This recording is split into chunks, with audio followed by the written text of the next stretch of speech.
Hello, hello, my hey, I got something to say, people. Okay, I know I love my guest, but I've been following this woman for a long time. She doesn't even know it. Maybe stalking her. I finally got Dr. Amanda Crowell here. Thank you so much for being on. Do you mind if I do my chicken dance for you? That's my move. I love it. That's my move for the month. Love it. I'm like, seriously, I love your work. I love your posts. I love what you're putting out in the world. So thank you Oh, so much. thank you. That's so sweet. Yeah.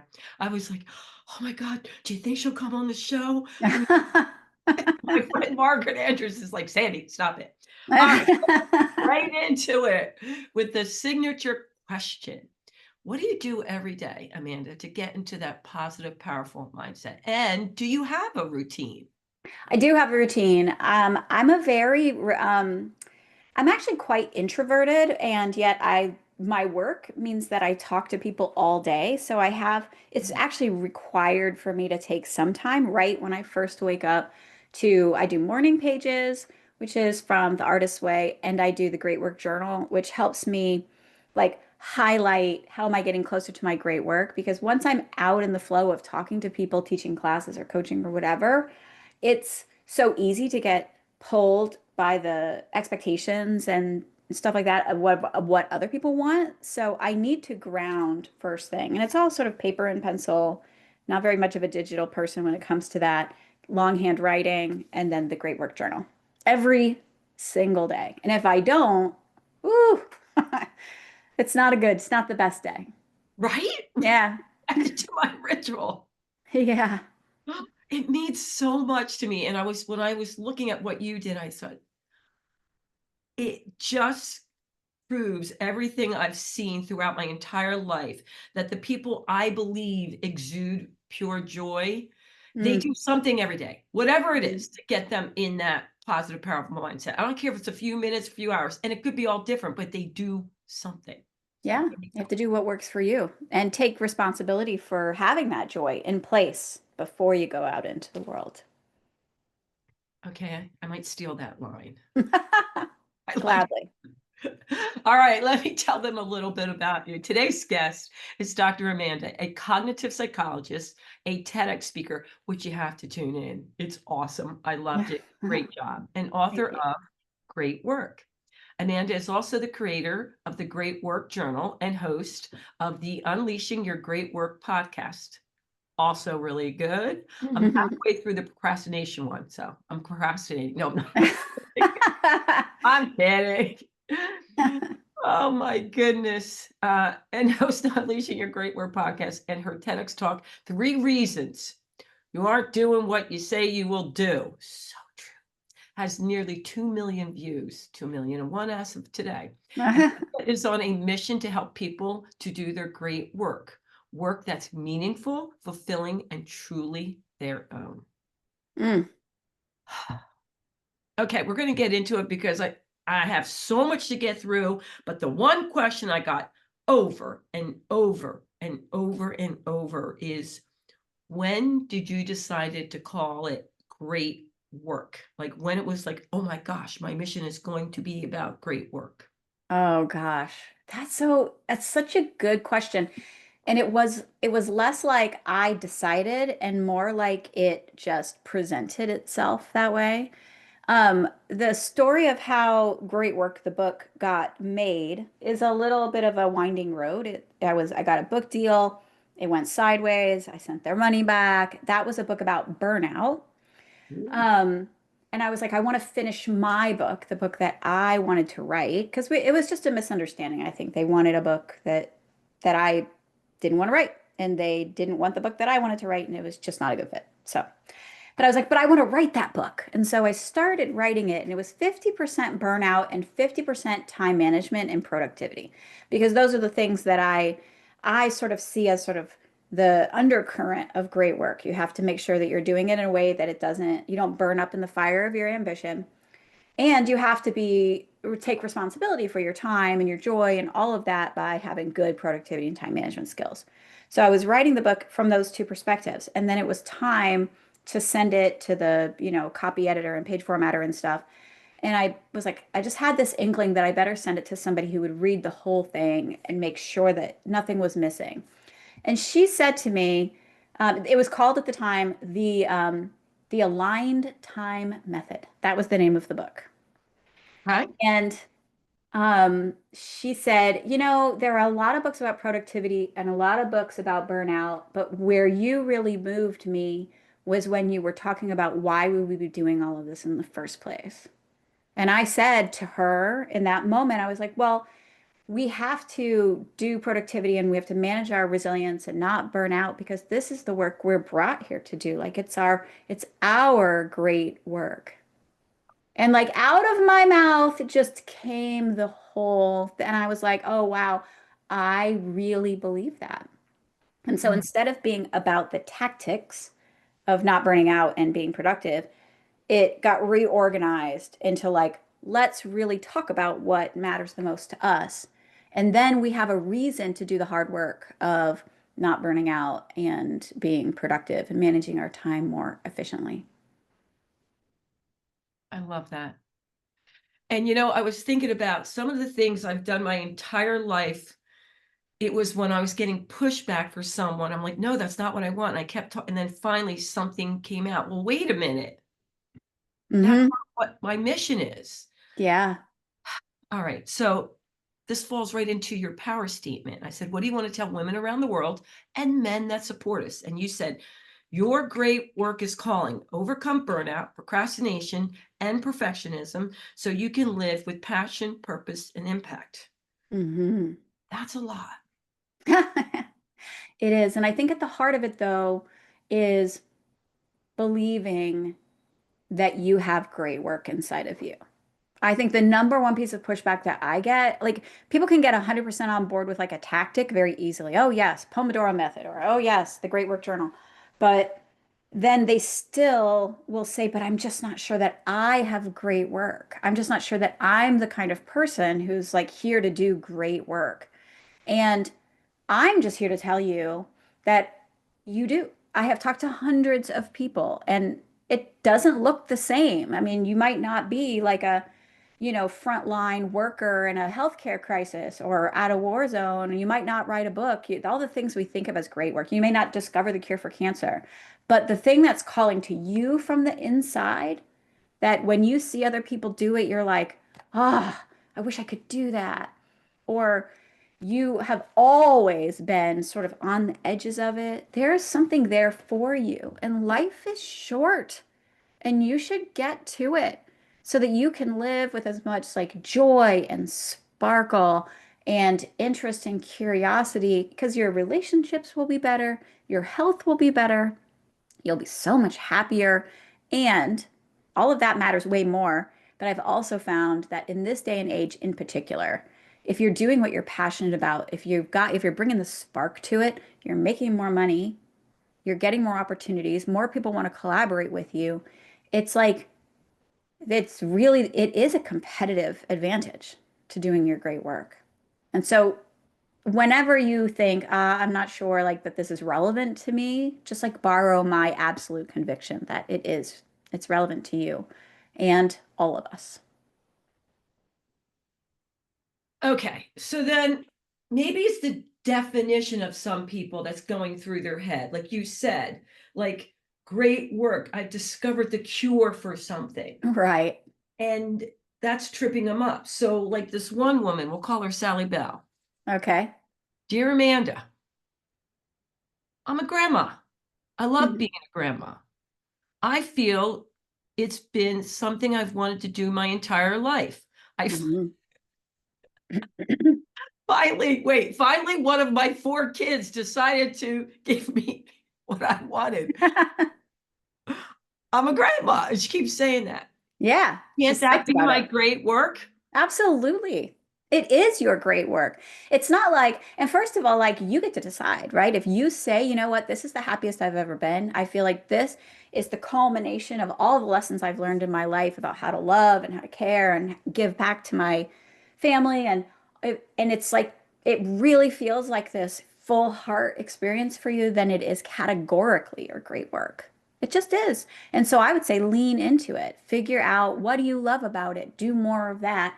See if there's a piece of it that you're denying yourself for some reason and stop doing that and just lean into it. And it nothing lasts forever, right? All of us who ever had kids realize like, oh, having children, when you love them, they are your great work. And for a while, it's just the great work that there is. That's all you got. You're just because you're so tired. But it doesn't last forever. And then it comes back around and you're bringing that part of you into the next piece of your great work. So it'll still shift and change over time. But whatever it is that's got you by the heartstrings right now is your great work. So it does shift and change over time. And right now it sounds like her great work is mostly about being a grandma. Okay. So I'm clear, and I want them to really hear this. Hmm. What is your definition then of great work? Great work is the work that matters the most to you. Live with that. Yes, there are four pillars to it, but at the heart of it, that's what it is. If it's calling to you from the inside, it is your great work. Okay. And so when you talk about each person has a thread that runs through life Yes. experiences, Hmm. I was fascinated by this, curiosities and even their envy. Tell me more about that. So envy is one of the best predictors of great work. So I don't know if you've ever had the experience where somebody tells you that they got something, right? They had some accomplishment. They got a keynote or they got a TEDx stage or they're releasing their book and they're going to be on the Good Morning America or whatever. Okay. Um, and you have a full body reaction. It feels like you're blown completely out of your body. Like I can't handle, hopefully this is not happening in front of the person, although sometimes it does. You just can't handle that this happened to somebody who isn't you. You have wanted this your whole life, and now they get it. They have your dream. For a while, you talk to yourself like it's nonsense. You're like, you stole my dream. But really, what it is, it's the crystal Damn them. clear indicator that there's something there for you. And Okay.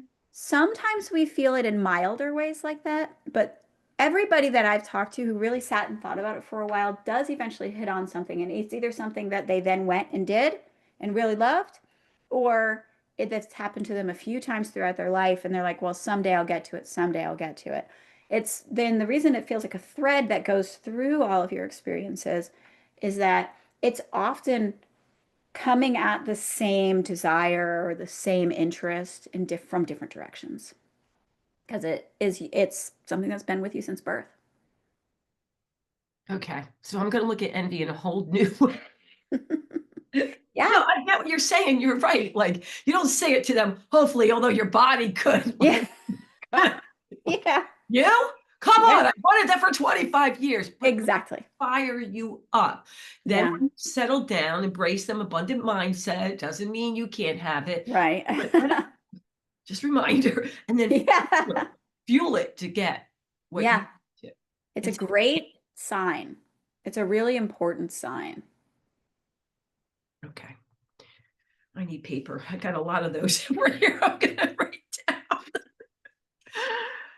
So when I was talking to a lot of people about you coming on, and I think again, they were tripping up on great work. It's not what matters to them, what pulls their heartstrings. It was what other people thought. Exactly. That is the thing about it. That's the reason why it's something that like people I think willfully mishear it sometimes because it's very challenging to do what you are called to do instead of what everybody else in the world is telling you that you're great at, that you can make money at, that everybody, there's a pivot when people find their way to me, it's often because they're trying to have the courage to do a pretty big pivot. Like they're a lawyer but they want to be a coach, or they've been in corporate for years but they're looking to start their own thing, or Mm, like there's just this feeling of like, or actually, often I'll have somebody who's very, very successful, and the pivot they're looking to make is like, how can I do this without burning up in the fire of my own ambition? Because that's the other promise of the book. One promise is there's great work inside of you, and the other one is it does not have to, you don't have to sacrifice yourself to it. And so, like, one or the other. Someone Mm. comes to me because they can't stop. Been ignoring it, they've been avoiding it, they've been putting it off and rationalizing why they can't do anything about it yet. And they come to me usually when they're at the point where they're like, I realize that that's what I'm doing. And you know, life is short and I want to get to it and I don't want to die and not having done it. And, there's this realization that if you start now, whatever it is, right? Some people are like, I'm going to write my book when I'm in retirement. It's like, how many books can you really write in retirement? Two? But if you start writing one now, you could write 10, you could write 20. If that's your great work, why not do more of it? And so it's a it's often that point where they start to come around, where they realize, oh, it's not about what everybody's expecting me to do. It's not about making a ton of money and being really famous and being known for my great work. Although you will make more money, you're more likely to be famous, and people will know you more if you're doing your great work. It's very challenging to be the best at something that you don't really care about. It's a really different way to live. Okay, so maybe I remember this from your TEDx. Hmm. Correct me though. You at one point reframed failure. Yeah. Yes. And when I think about this, and even clients of my own, that they're really great at a lot of things, but if they went to go after what they really want, Yeah. they could fail. Yes. Well, you can And fail that, at something you don't care about, but the difference is if you fail at something you don't care about, you don't care, right? right, But if you fail at your great work, the thing you're trying to become feels like very important information and kind of heartbreaking information. gut wrenching. Gut wrenching, exactly. But the key to that whole situation is to realize that failure is just going to be part of doing something you don't know how to do yet, right? Like, Mhm. and for high achiever type people who have been doing what they're good at because they're good at it for a long time, it's quite an offer from the universe to be like, oh, I'll go do this thing I actually currently suck at. I'm going to do that for a while. It doesn't make much sense. But the truth is, it's on the other side of doing it badly, which is productive failure, that we actually become good at something, right? So instead, what they do, this is what you probably remember from the TEDx talk, is that they get stuck in the kind of failure that is essentially defensive failure that's doing nothing. Yes. Yeah. Right? So they sit around not doing anything, not getting any better, but not proving to themselves that they can't do it. But it's always like being stuck at the starting gate, just over and over walking the first three steps of a race, but not getting anywhere. But Mm. you have to get out there and be super bad at it, and maybe for a while. But shockingly, most of what the rest of us, like what the whole universe is doing, like whatever it is humans are doing, you can do most of that too.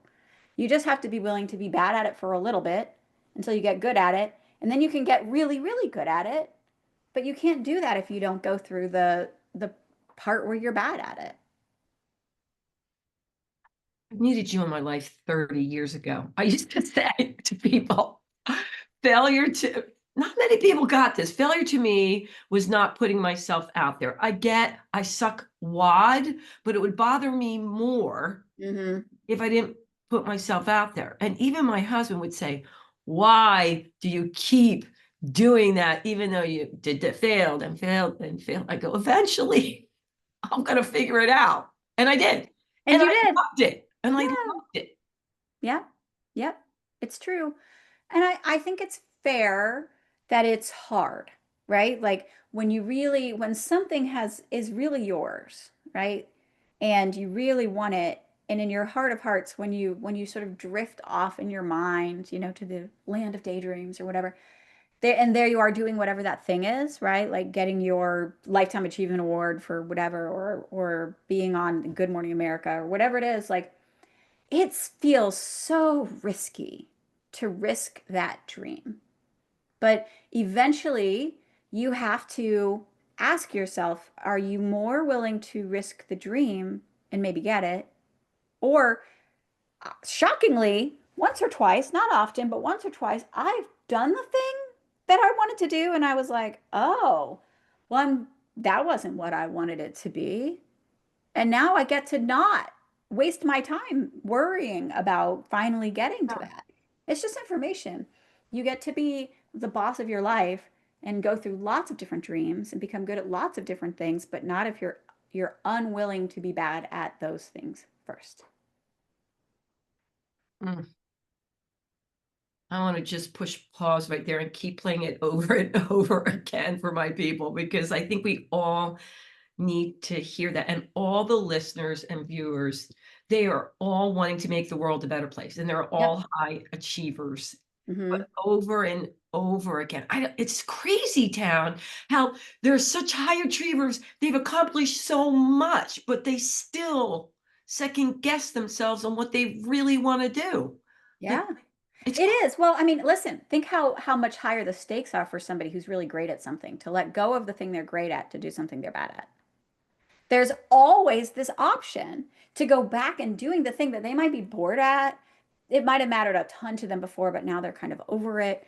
Maybe it never mattered to them, but they just did it because they were pushed into it. But there's always that option to go be admired, to go be um, highly paid, and like nobody questions the choice to keep doing the thing that they're yeah, successful at. But I mean, I mean, that's cool that you did it, right? So you don't have to like walk away from it. But is yeah, there something else that is calling to you right now? yeah. All right.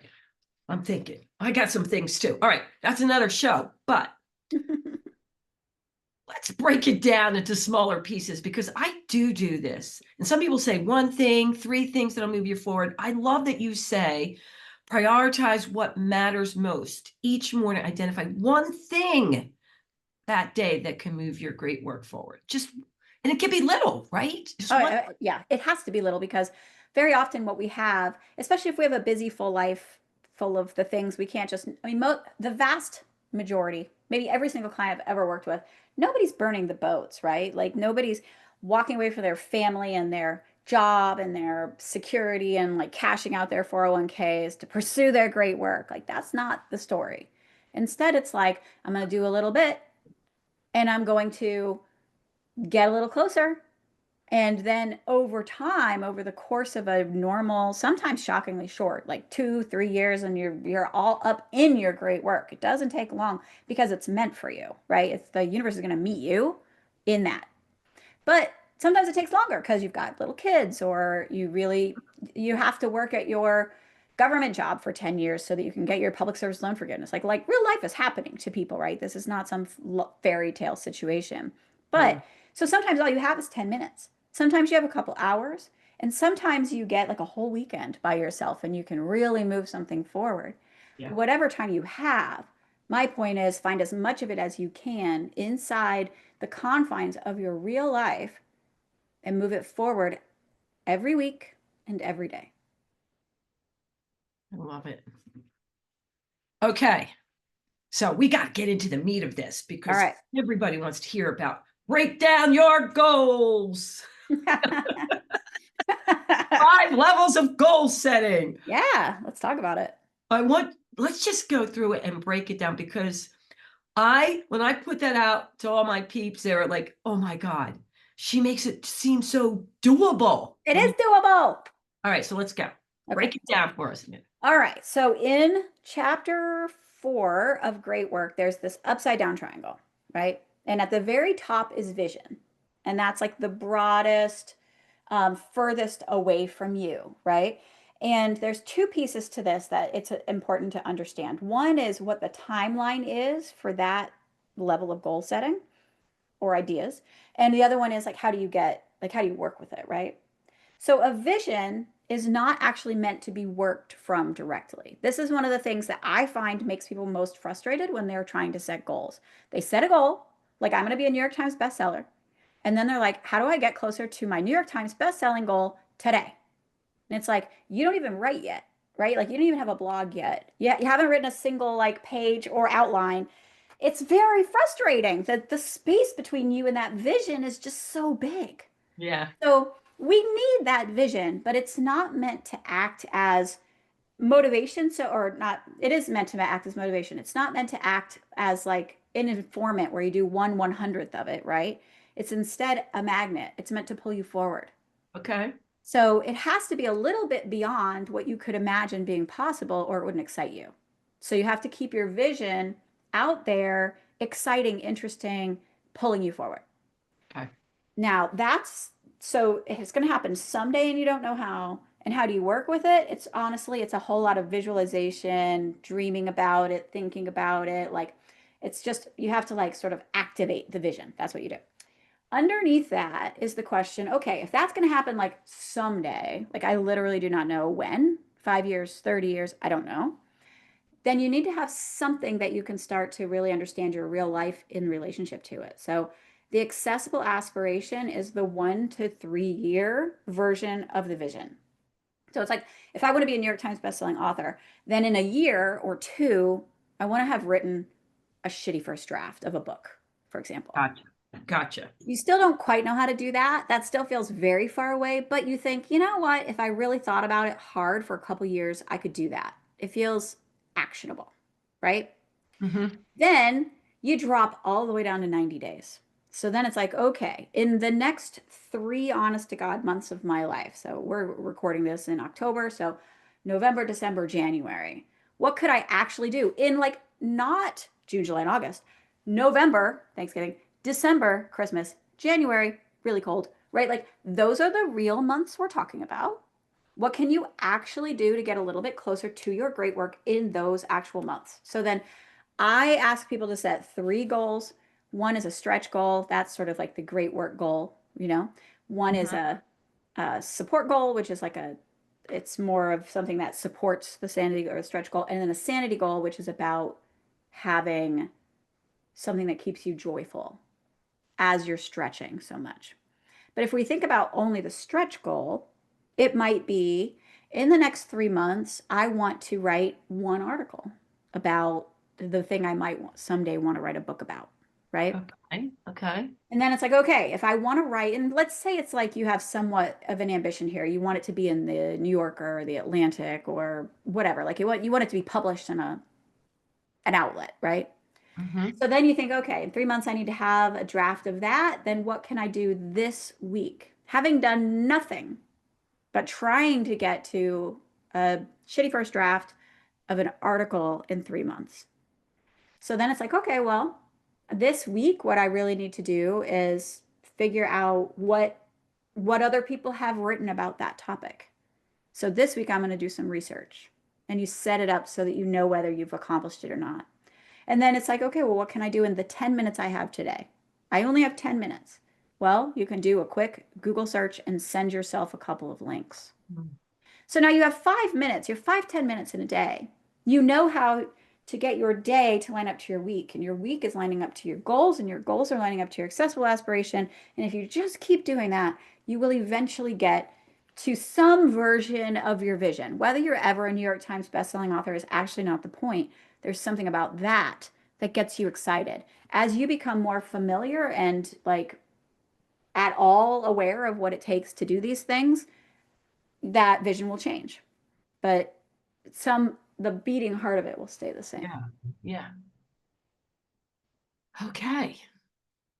This is so doable. Like, It is. Well, and what I've you asked me at the very beginning, like, what do I do to feel powerful? mhm. This is the part of the Great Work Journal that makes me feel powerful. Because even if I'm spending the whole day standing in front of groups, teaching, coaching, like whatever, like having meetings about meetings, responding to emails, like sometimes you feel like you're very far away from your great work. But I know that I've checked in with it. I'm taking a step, I'm getting forward. And most days it is something like I'm going to do like 1 hour of research or something. And I feel like, pass fail, I passed. And some days, if you just do that, you'll have the day when your book comes out or your article is published or whatever it is that you're after, you'll have a big day. And that will be super exciting. But you can't get there without all these little days accumulating into something more formidable that is your great work.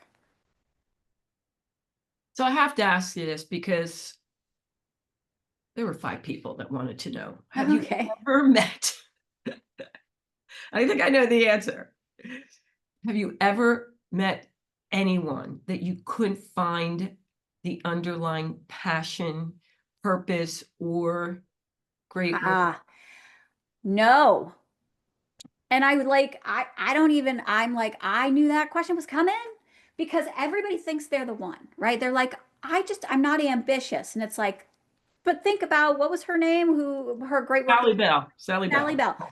Like it could be, it's because if you think you don't have great work in you, that's because you think great work means, fame, fortune, scientific discoveries, books, but it doesn't have to. It can be like, you could sit down with watercolors and just mess around with it and stand up from that table feeling like you've just given yourself 4 days at a spa.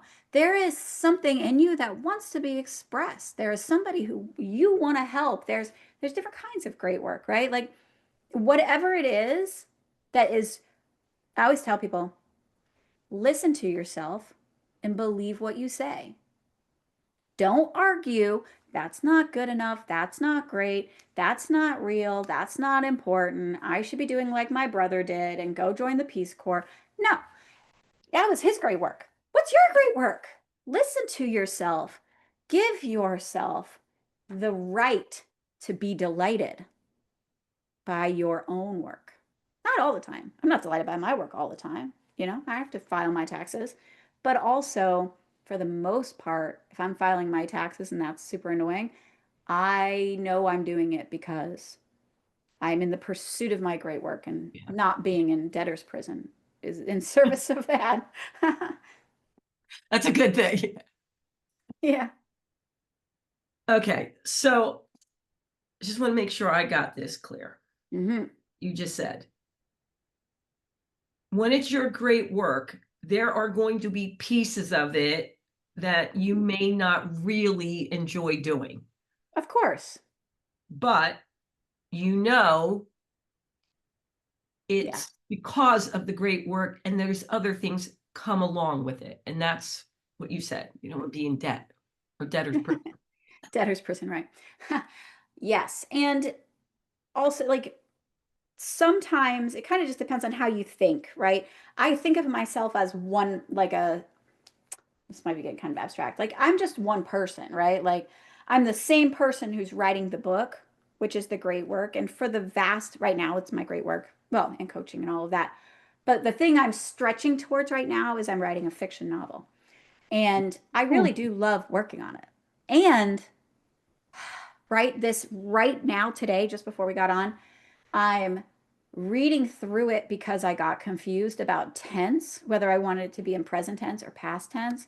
Mhm. And it is excruciating reading a novel that you want to get swept away by, but you have to focus on whether every verb is in the right tense. It's really hard.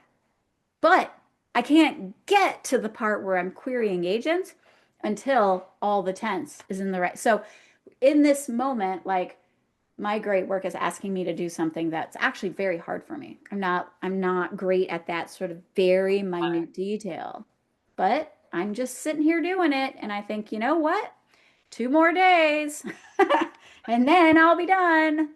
And someday I'll have so much money that I can pay somebody else to do this. Which is what they were asking. Like, do you always, like, is there something right now? I was just going to ask you that. That What? is your great work besides what you're doing right now. You just answered it. Your fiction book. Yeah. And it's actually a parable. It's a great work parable. So it was And aligned. It came out of talking about great work. And it was like a story of somebody struggling to believe that they had great work because it is the thing I hear the most. yeah.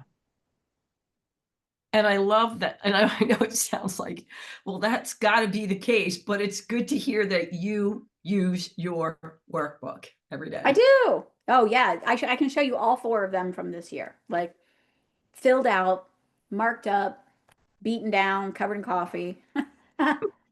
Yeah.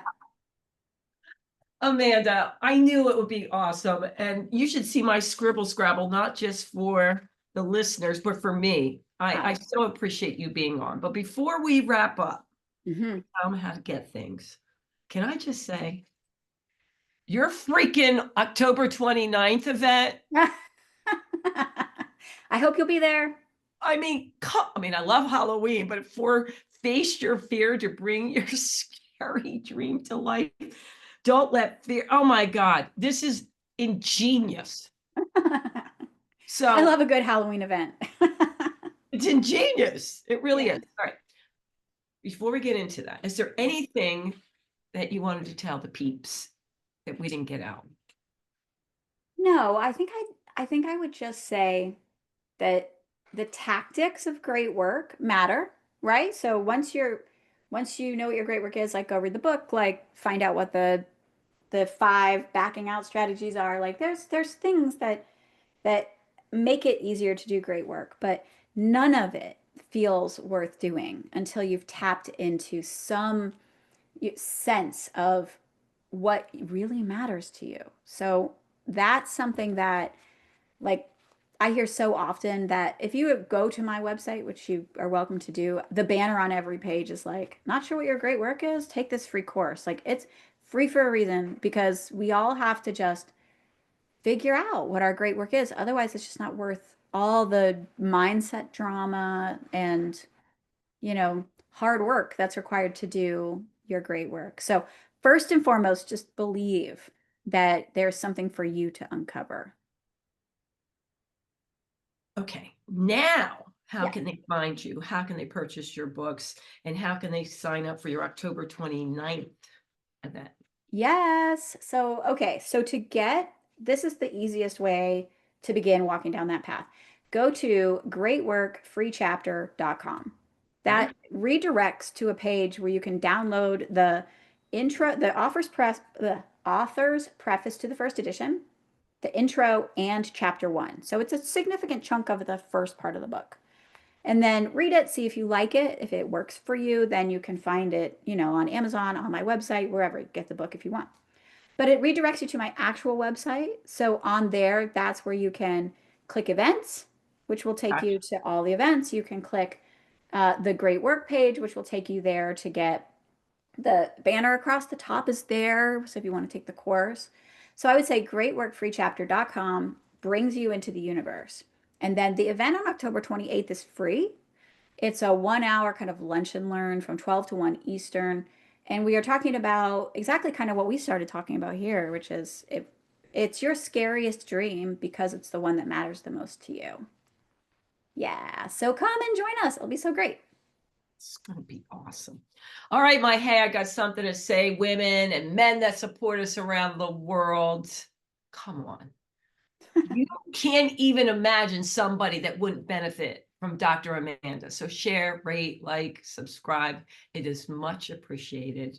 And you know what I'm going to say? Until next time, thank you, Amanda, and toodles.